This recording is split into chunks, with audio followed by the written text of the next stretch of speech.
Bonjour à toutes et à tous, Alexis Bonaran, éducateur canin dans les Yvelines, bienvenue sur ma chaîne. On s'attaque aujourd'hui à un gros sujet pour cette vidéo qui était un petit peu attendue et pour laquelle on a mis un peu de temps. Doit-on utiliser le non en éducation ? C'est un énorme sujet sur lequel il y a beaucoup de débats, on s'attend à quelques commentaires, tant mieux.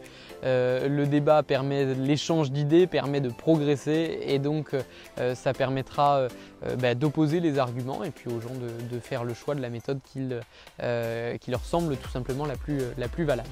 Alors, le non en éducation, c'est quelque chose qui est souvent débattu. Pourquoi ? Parce qu'aujourd'hui, dans l'optique de l'éducation positive, dans l'optique d'une éducation 100% positive, on essaye de s'en passer.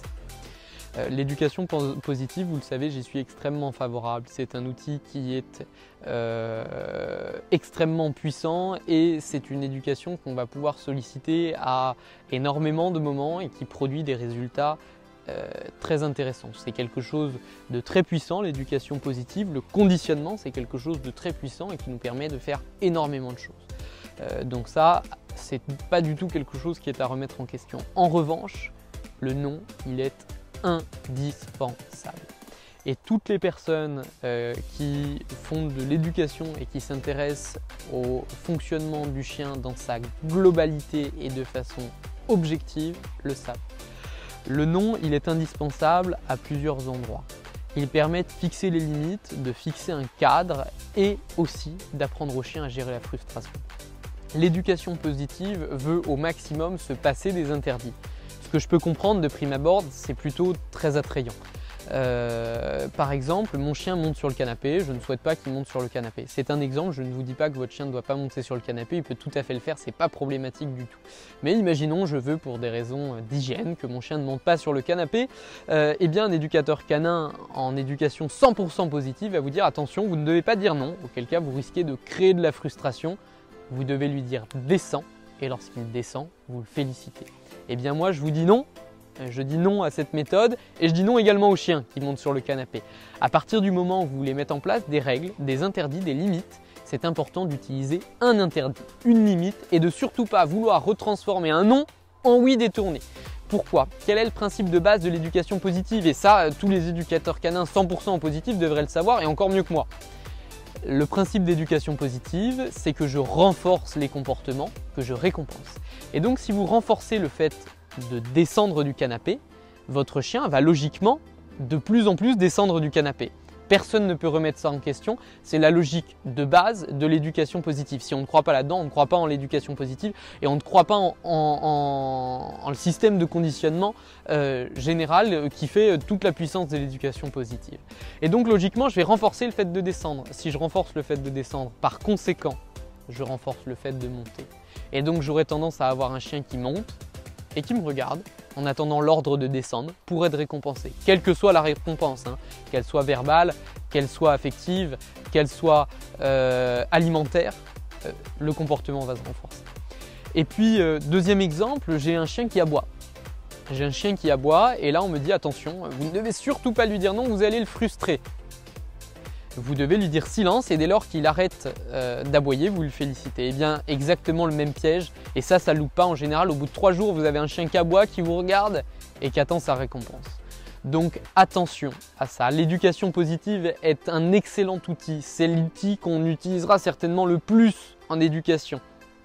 Mais pour autant, un non ne deviendra jamais et ne devra jamais devenir un oui détourné. D'accord ? À un deuxième endroit, l'éducation en termes d'interdit est nécessaire. On parle de plus en plus de troubles de l'hyperactivité, que ce soit chez les enfants, que ce soit chez les chiens. Alors qu'est-ce que l'activité ? C'est une mauvaise maîtrise des émotions et une mauvaise maîtrise en réalité de 3 phases sur un comportement. Un comportement, il est composé de 3 phases, ce qu'on appelle la phase appétitive. J'ai envie de monter sur le canapé. La phase consommatoire, je monte sur le canapé. Phase d'arrêt, je suis sur le canapé, je m'arrête. Point, fin du comportement, je suis monté sur le canapé. Qu'est-ce que de l'hyperactivité ? Eh bien, c'est un trouble au niveau de ces 3 phases. Qu'est-ce qui fait qu'on a une phase appétitive ? Qu'est-ce qui fait qu'un enfant se demande s'il peut monter sur le canapé ? Mais il va se poser la question, est-ce que j'ai le droit de monter sur le canapé ? Est-ce que c'est le moment de monter sur le canapé, par exemple chez des invités ? Ensuite, qu'est-ce qui fait que le gamin il va monter sur le canapé mais il ne va pas forcément sauter dessus, il ne va pas forcément monter sur le dossier? Ben, il sait qu'il y a une limite, d'accord? Il maîtrise sa phase consommatoire. Et puis, qu'est-ce qui fait qu'à un moment, il s'arrête, il est assis sur le canapé, point, il ne change pas de place, il ne va pas sur le canapé de droite, sur le canapé de gauche, sur le fauteuil? Ben, parce qu'il sait qu'aussi, en termes de chronologie, il y a un moment où on fixe une limite.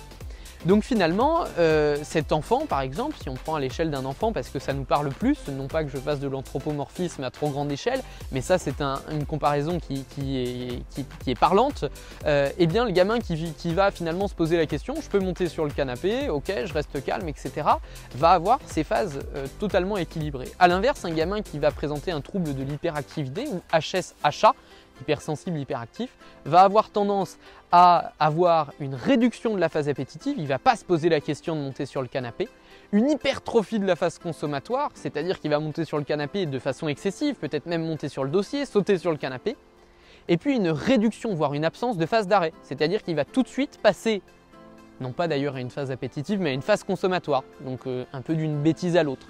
C'est ce qui se passe souvent avec les chiots qui maîtrisent mal ces différents degrés de gestion de l'émotion. Et c'est souvent qu'avec un chiot, on se dit il cherche une connerie à faire parce qu'il passe tout le temps d'une phase consommatoire à l'autre. Il ne réfléchit pas à ce qu'il a le droit de faire ou pas faire, ou à quand est-ce qu'il doit s'arrêter, ou à l'intensité à laquelle il doit présenter un comportement. Il fait un peu tout de façon disproportionnée. Et donc là, on dit qu'on a une réduction de la phase appétitive, réduction de la phase consommatoire et réduction de la phase d'arrêt, et hypertrophie de la phase consommatoire. Eh bien, finalement, on est en droit de se poser la question, qu'est-ce qui fait qu'on arrive sur cette hyperactivité, sur ce problème de gestion des émotions? Eh bien, c'est un manque de mise en place des interdits. Comment est-ce qu'on maîtrise la phase appétitive? Pourquoi est-ce qu'on se pose la question, est-ce que je peux monter sur le canapé? Eh bien, tout simplement parce qu'on sait que des choses sont interdites et que d'autres sont autorisées. C'est ce qui fait qu'on se pose la question, c'est ce qui fait qu'on a une phase appétitive. D'accord? Qu'est-ce qui fait qu'on se limite dans la phase consommatoire? Eh bien, tout simplement parce qu'à un moment donné, quelqu'un, par exemple le maître, quand il s'agit d'un chien, a posé une limite. On a le droit de venir faire des caresses, on n'a pas le droit de sauter, de mordre et de s'exciter dans tous les sens. On fixe une limite. Et qu'est-ce qui fait qu'en termes de chronologie, à un moment on demande des caresses, mais pas pendant 3 heures, peut-être pendant 10 minutes, c'est déjà pas mal? Parce qu'en termes de chronologie, quelqu'un aussi là a fixé une limite. Et donc finalement, la maîtrise de ces différentes phases passe par la mise en place d'interdits. Ça ne veut pas dire qu'on va être violent, ça ne veut pas dire qu'on va s'énerver, ça veut simplement dire qu'on va dire non, fermement, de la même façon qu'on va retrouver cet équilibre-là. Et là, je me permets à nouveau cette comparaison avec un enfant. Avec un enfant, on ne va pas tout féliciter, on ne va pas tout récompenser, entre guillemets. On va trouver un juste équilibre entre ce qui doit être interdit et ce qui est autorisé, voire même ce qui est valorisé, renforcé avec le chien. D'accord? Eh bien, c'est ce même équilibre-là que vous allez mettre en place avec votre chien dans l'idéal pour interdire certains comportements, fixer des limites, autoriser et même renforcer d'autres comportements. Et c'est là que vous allez construire un cadre éducatif équilibré pour un chien équilibré. Et j'espère que cette vidéo vous a permis d'éclaircir un petit peu vos idées et votre position par rapport à l'utilisation du nom et par rapport au juste équilibre qui doit être trouvé entre l'éducation positive et la mise en place d'un cadre structurant. Et je vous dis à très bientôt pour de nouvelles vidéos.